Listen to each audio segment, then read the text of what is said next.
Oh, book two, more Clive Cussler. Here we have The Chase.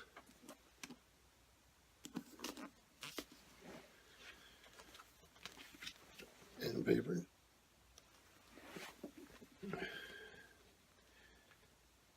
April 1950. The rusting hulk of a steam locomotive rises from the deep waters of a Montana lake. Inside is all that remains of 3 people who died 44 years before. But it is neither the engine nor its grisly contents that interest the people watching nearby. It is about what is to come next. 1906. For 2 years, the western states of America have been suffering an extraordinary crime spree. A string of bank robberies by a single man who then cold-bloodedly murders any and all witnesses and vanishes without a trace. Fed up by the depredations of the butcher bandit, the U.S. government brings in the best man it can find, a tall, lean, no-nonsense detective named Isaac Bell, who has caught thieves and killers from coast to coast. It's the first Isaac Bell novel. And a good one. Like I said, it's my favorite series. So we have Clive Cussler with Paul Capricos, The Navigator, a novel from the Numa Files, a Kurt Austin adventure. Seen that picture? Oh, and I didn't say when The Chase was published. Chase was 2007. The Navigator, let's tell you when that one was published. 2007. So he's writing more than one series at a time. Well, actually, he started the Isaac Bell series on his own, would later take on a co-writer, Justin Scott. And then Paul Capricos has been his co-writer on these Kurt Austin adventures. So he's pretty busy. I don't know how many books he's bringing out a year, but at least in 2007, this is at least one of 2. I don't know if there's maybe even more. So The Navigator. Years ago, an ancient Phoenician statue known as the Navigator was stolen from the Baghdad Museum. And there are men who would do anything to get their hands on it. Their first victim is a crooked antiquities dealer, murdered in cold blood. Their second, very nearly, is a UN investigator who, were it not for the timely assistance of Austin and Zavala, would now be at the bottom of a watery grave. Now we get another Fargo adventure, Clive Cussler and Grant Blackwood, Lost Empire. See that picture? Look at the publication date on this.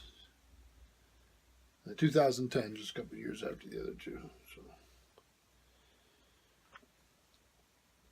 Now, while scuba diving off the coast of Tanzania, Sam and Remy Fargo come upon a relic from a long-lost Confederate ship. An anomaly about the relic sets them off chasing a mystery. But unknown to them, a much more powerful force is engaged in the same chase. Mexico's ruling party, the ultranationalist Mexica Tenochca, is intent on finding that artifact as well, because it contains a secret that could destroy the party utterly. Then Clive Cussler's Sahara. I like that cover too.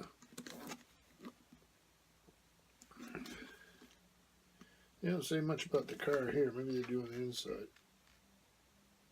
No, not really, but another great color for a vehicle.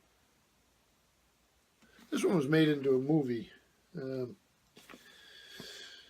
Anyhow, what year was this one published?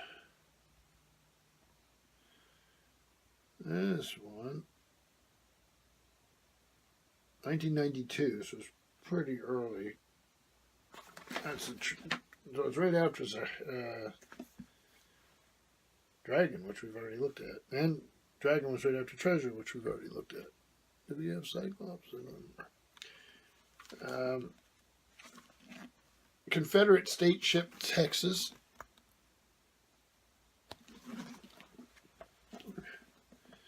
It's 1865. A Confederate ironclad, Texas, fights her way through the Federal blockade and vanishes into Atlantic the Atlantic as Richmond Falls, bearing a secret cargo that could change history. It's 1931. A world-famous Australian aviatrix, Kitty Manick, vanishes mysteriously in the middle of the Sahara while attempting a record-breaking flight from London to Cape Town and is never seen again. It's 1995. Dirk Pitt, on a mission to find the remains of a pharaoh's funeral barge buried in the bottom of the Nile, rescues an attractive young woman, Dr. Eva Rojas, a biochemist with the UN World Health Organization, from being murdered by thugs in a beach near Alexandria. Was it Patrick McConaughey who was played Dirk Pitt in that movie, Sahara? I think it was. All right. So now we're going to get down to my last two hardcovers, at least. I may have some paperbacks. Maybe I'll grab those. Clive Cussler and Craig Durgo. Let's do it that way. The Sea Hunters. True Adventures with Famous Shipwrecks. I got this thing about not reading publishers. Simon & Schuster. Different picture. There's no end papers. There's no decorative end papers. These are non-fiction accounts.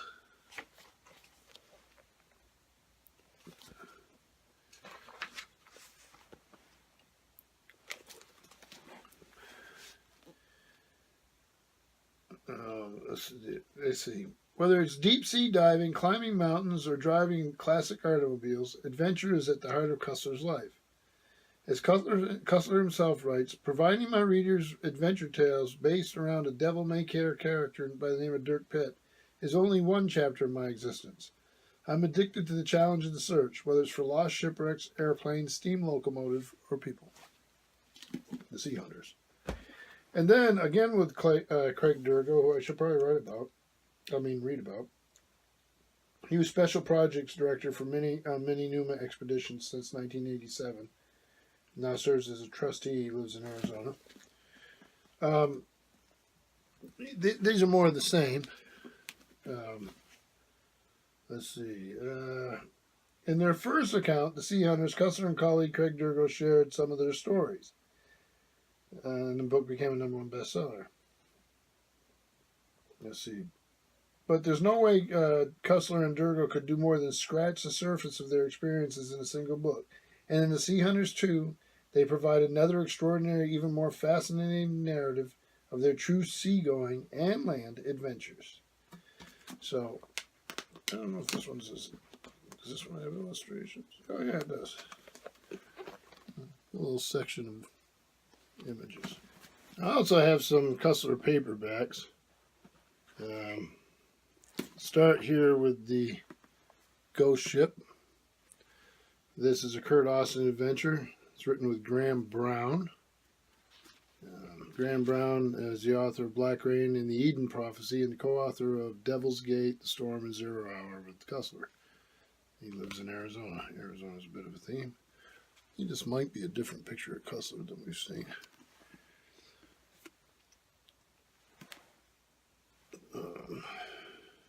Penguins.com, the publisher. It's called Ghost Ship, a novel from the Nuva Files. When Kurt Austin is injured attempting to rescue the passengers and crew from a sinking yacht, he wakes up with fragmented and conflicted memories. Did he see an old friend and her daughter drown? Or was the yacht abandoned when he came aboard? Determined to know the truth, he soon finds himself descending into a shadowy world of state-sponsored cybercrime and uncovering a pattern of vanishing scientists, suspicious accidents, and a web of human trafficking. Next one is a Fargo adventure. This one's with Russell Blake. Mr. Blake is the author of 29 acclaimed thrillers, including Assassin, Jet, and Black series. He lives on the Pacific coast of Mexico. So this is The Eye of Heaven, Fargo adventure. Baffin Island. Sam and Remy Fargo are on a climate-controlled expedition to the Arctic when, to their astonishment, they discover a Viking ship in the ice, perfectly preserved and filled with pre-Columbian artifacts from Mexico. And then finally, The Striker. Clive Cussler and Justin Scott. We've heard Justin Scott before. His own novels include The Ship Killer and Normandy Triangle, the Ben Abbott Detective Series, and modern sea thrillers published under his pen name of Paul Garrison. He was the co-author with Clive Cussler of 4 previous Isaac Bell novels. He lives in Connecticut. And as I said, the Isaac Bells are the ones I like the most. Let's see what we got here. It's 1902, and a bright, inexperienced young man named Isaac Bell, only 2 years out of his apprenticeship at the Van Dorn Detective Agency, has an urgent message for his boss. Hired to hunt for radical unionist saboteurs in the coal mine, he is witness to a terrible accident that makes him think something else is going on, that provocateurs are at work and bigger stakes are at play. Little does he know just how big they are. So that wraps up the Cusslers I still have. Over the years, I've lost as many as I probably still have, or given them away. Some of the more famous ones, well, the one I think about the most is Raise the Titanic, which I think was what really made him famous. I think it was his 3rd book. Mediterranean Caper, I think, was the first. Pacific Vortex, I don't have those. Raise the Titanic was a movie, and it was before Dr. Ballard actually found the Titanic, so it's a good story. So I hope you enjoyed this. Thank you, BookTube.